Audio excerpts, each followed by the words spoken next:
Украинадагы согуш аягына чыгабы. Америкалык ишкер Илон Маск Украинадагы согуш АКШдагы президенттик шайлоодо жеңген Дональд Трамптын планынын аркасы менен жакында токтойт деп эсептейт. Бул тууралуу чет элдик басылмалар жазышууда.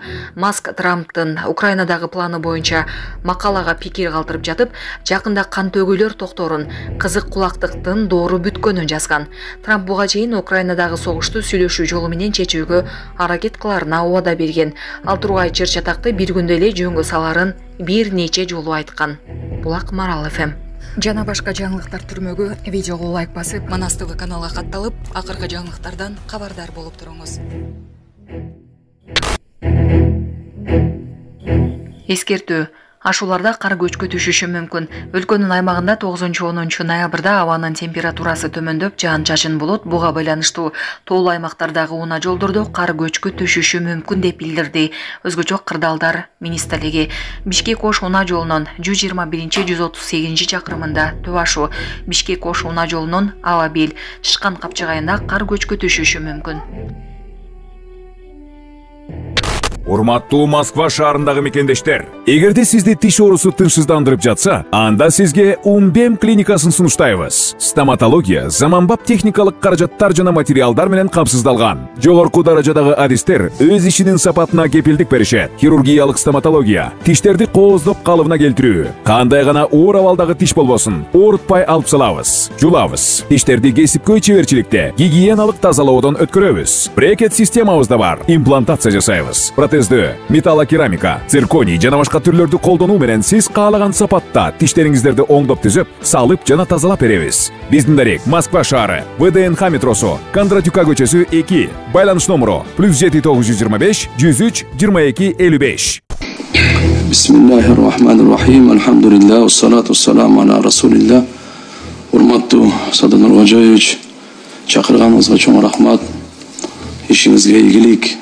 Алла Таалам ооматыңызды берип, бийлигиңизди түптүү куттуу кылсын. Алла Таалам разы болсун. Мен бул жерде тактоо иретинде, мына жерде насаатчы деп, мурда үгүтчү деп келдик эле. Ушуга бир кайсы статьянын пунктун айтып койсоңуз. Так. Мына азыркы жаңы мага колума тийген боюнча 3-берене 4-чү пунктта. 4-чү подпункт насаатчы депчи. Ушул жерде ушул акырында мындай деп атат, каттоодон өткөн Кыргыз Республикасынын жараны. Анан бул жерде тактоо иретинде сурагым келип атат да. Бул карапайым жөн эле калк, кичине динди үйрөнөм, намаз үйрөнөм, өзүм кичине оңдойм деп 3 күнгө, 40 күнгө, бир 4 айга ушундай убакыттар чыгат да. Ошолорго тиешелүү же мындай дин алымдары аттуу баштуу үгүт насаат кылып интернетте ошолорго же жалпы сынау. Эгерде жалпы сынаа эле болуп кала турган болсо, анда биздин жарандарыбыз бул жердеги насаатчынын бир топ немелери бар да. Жогорку билим диплому керек, каттоодон өтүш керек. Ушулардын бардыгына кичине мындай карапайым калк кыйналып калбайбы деген бир оюм. Эгерде ага кирбейт дей турган болсо, анда проблема жок.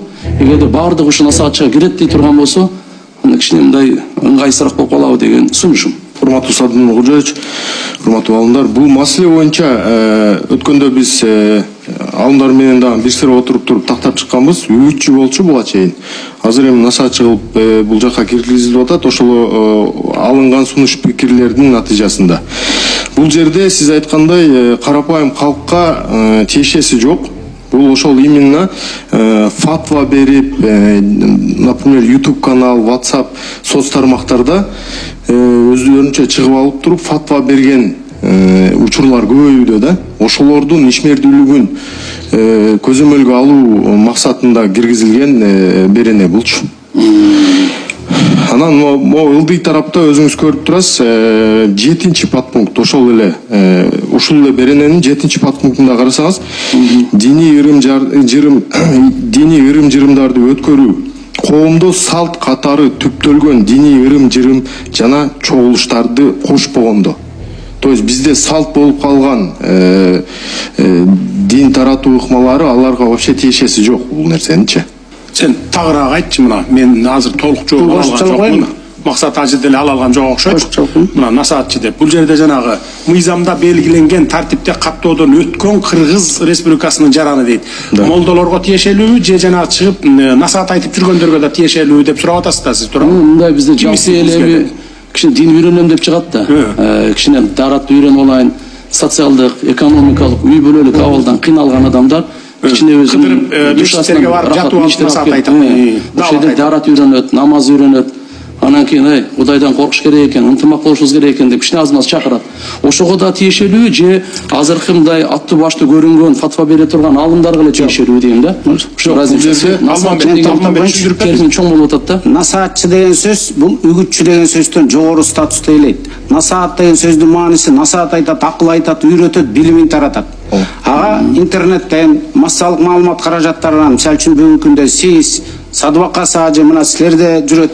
Ошол билими бар адамдар гана элдерге ислам динин жайылтууга акылуу бар деп атабыз. Ал эми бардык жарандар жана сиз берген мечитке барса, мечитке барып өлүм жетимдерде Куран окуса, жана ресторандарга Куран окутпай, аларды бардык эле барып кимди чакырып келсе ошол окуй берет. Бирок насаал айтып, акыл үйрөтүп, фатва берип динди жайылткан адамдар билимдүү болуш керек, статусу жогору болуш керек, ошон үчүн насаатты деп жазылчу. Ал эми насаатчыга ошол зеленый свет карточканы муфтият берет. Алар текшерип, бул жарайт, бул жарабайт деп, ошол тартип деп атпайсызбы? Бул мыйзам тартипке келтирет деп. Мына тартиптин башаты ушул. Жоюп атат дегендерге айтарым, даават жоюлбайт. Дааваттан биз эч жамандык көргөн эмеспиз.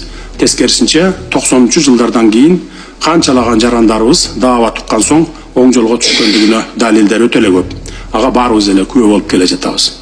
Дааватты мечиттерге чогултуп алып айткыла, аш тойлорду айткыла, маркумду акыркы сапарга узатууду айткыла, эл чогулган жерлерди айткыла, WhatsApp группаларды айткыла, соц тармактардан айткыла. Азыр эми 21-кылымда даават айтууга каалагандай түрдүү мүмкүнчүлүктөр бар. Айылдардагы WhatsApp группалар аркылуу мисалы саат баланчада мечитке чогулгула, дааватчы келди, даават уккула десеңиздер, заматта чогулуп калышат. Азыр эми ар бир айылда мечиттер бар да, ар бир айылда ошо WhatsApp группалар бар. Дегенде эми урматтуу жыйындын катышуучулары кезек-кезеги менен сиздерге дагы сөз берем.